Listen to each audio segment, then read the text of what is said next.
"Don't hurt me," Apache woman whispered to the lonely cowboy that saved her from drowning.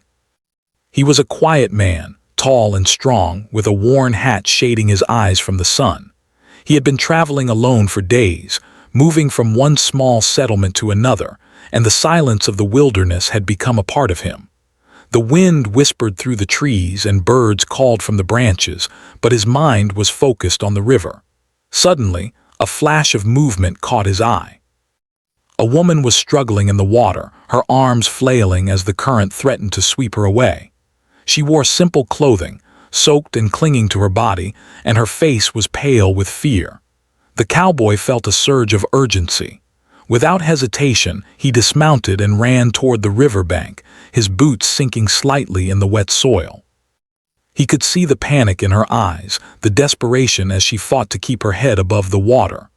"Hold on," he shouted, though he knew she might not hear him over the roar of the river. The woman's grip on a small branch broke, and she was carried downstream a few feet. The cowboy ran faster, scanning for a safer spot to enter the water. He knew the river could take her in seconds if he did not act quickly. Taking a deep breath, he plunged into the cold water, feeling it pull at his legs and arms. He swam toward her with steady, determined strokes. When he reached her, she tried to push away at first, her eyes wide with fear. "Please, don't hurt me," she whispered, her voice trembling. The cowboy gently held her, careful not to frighten her further. "I'm not going to hurt you," he said, his voice calm and steady. "I'm here to help, just hold on to me." The water was icy, and it took every ounce of strength he had to keep both of them afloat.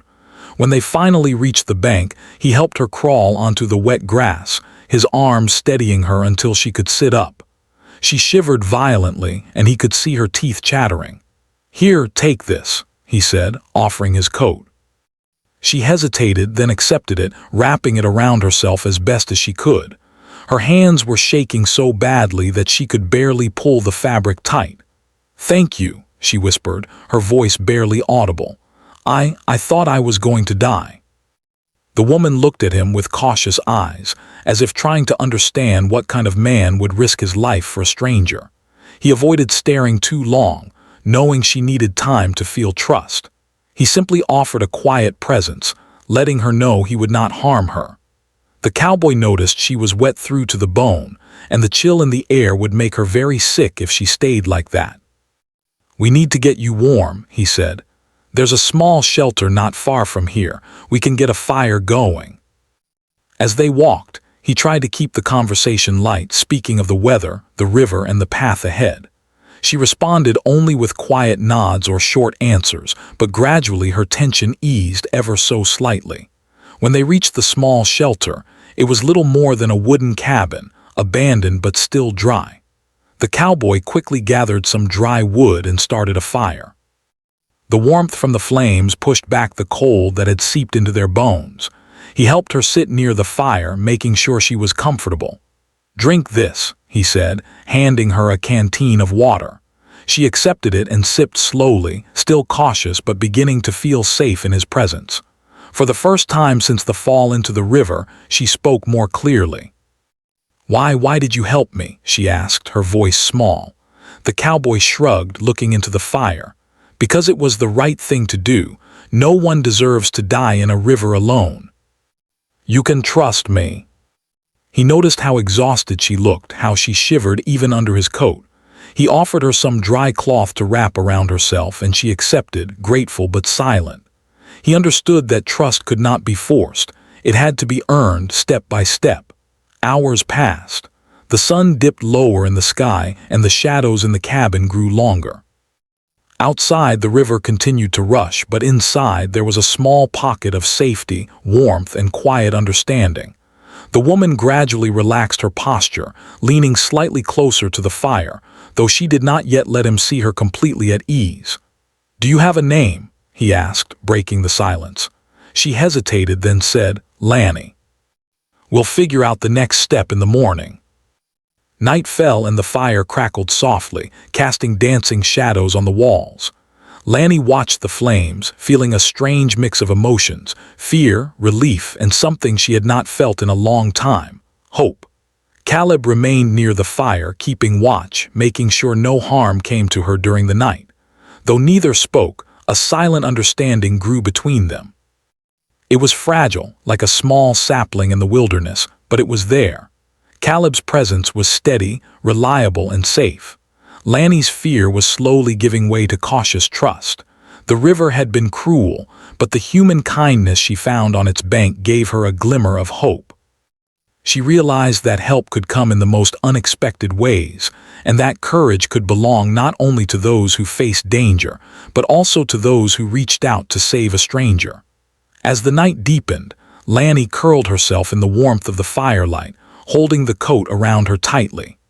Caleb sat a short distance away, watching over her. Outside, the river roared on, but inside, there was safety, warmth, and a fragile bond that had begun to form between two lonely souls. Neither of them knew what tomorrow would bring. But for the first time since the river had taken her, Lanny felt that she was not completely alone, and Caleb felt a sense of purpose he had not known in many years. And so in that small, quiet cabin near the roaring river, a story of trust, courage, and human connection quietly began. Morning came slowly, the first rays of sunlight breaking through the trees and casting a warm glow on the cabin.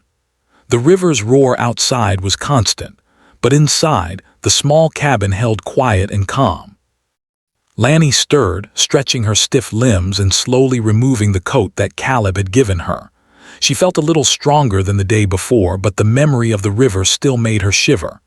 Caleb had been awake early, tending to the fire and checking their small supply of food. When he noticed her awake, he offered a warm smile. "Morning," he said quietly. "You slept well." The woods were unfamiliar, and she had little knowledge of where to go. Yet she knew she could not survive near the river alone. Slowly, she nodded, and together they left the cabin. The forest around them was alive with sound. Birds called from high branches, and the wind rustled the leaves above. Caleb led the way carefully, pointing out safer paths and places where the ground was firm. Lanny followed, learning quickly to trust his guidance. Though she still feared the unexpected, she realized that with him beside her, danger felt less threatening. As they walked, Lanny began to speak more, telling bits of her story. She spoke of the mountains she had grown up near, of the small village she had left behind, and of her family. Caleb listened patiently, never interrupting, never judging. His quiet presence encouraged her to open her heart piece by piece. She could sense that he truly wanted to help, not for any reward, but simply because it was the right thing to do. At one point, they came across a shallow stream. Lanny knelt by it to wash her face, and Caleb watched respectfully from a short distance. When she turned to him, he handed her some clean cloth, and she smiled faintly in gratitude. The simple acts of kindness built a trust between them, a trust that was growing stronger with every step they took together. The journey was not without challenges. They had to navigate steep hills and thick brush, and at times, the path seemed almost impossible to follow. Once, a sudden storm broke, with rain lashing down and wind threatening to knock them off balance. Caleb shielded Lanny as best he could, using his body to block the worst of the rain. They found a small overhang of rocks to shelter under, and huddled together until the storm passed. In those moments, Lanny realized that her fear was fading, replaced by a cautious sense of safety she had not felt in years. As they moved forward, Caleb shared stories of his life.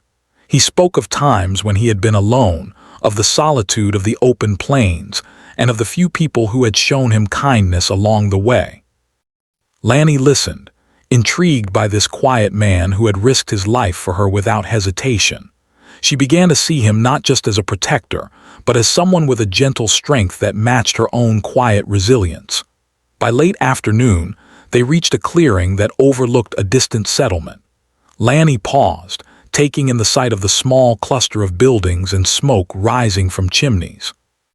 It was a place where she could rest safely, and she felt a mixture of relief and sadness. She knew her journey with Caleb might end here, but the bond they had formed would remain with her forever. Caleb noticed her hesitation and spoke softly. "This is where we part ways," he said, though he did not look at her directly. "You'll be safe here. They can help you." "I will remember," she said, finally allowing herself to feel gratitude, respect, and a sense of connection that had been missing in her life. Before she turned toward the settlement, she paused one last time. "Will I see you again?" she asked, a small tremble in her voice. Caleb shook his head gently. "Maybe someday, but for now you need to be safe. That is what matters most." As Lanny reached the safety of the settlement, she was greeted by friendly faces, people willing to offer food, warmth, and care. She accepted their help gratefully, but in her heart, she carried the memory of the cowboy who had saved her from the river. His kindness had given her more than safety, it had given her hope and a renewed sense of trust in humanity. Caleb, meanwhile, began his journey back into the wilderness. He rode slowly, reflecting on the encounter. He had saved her life, yes, but he had also felt something he had not experienced in years, the quiet joy of human connection.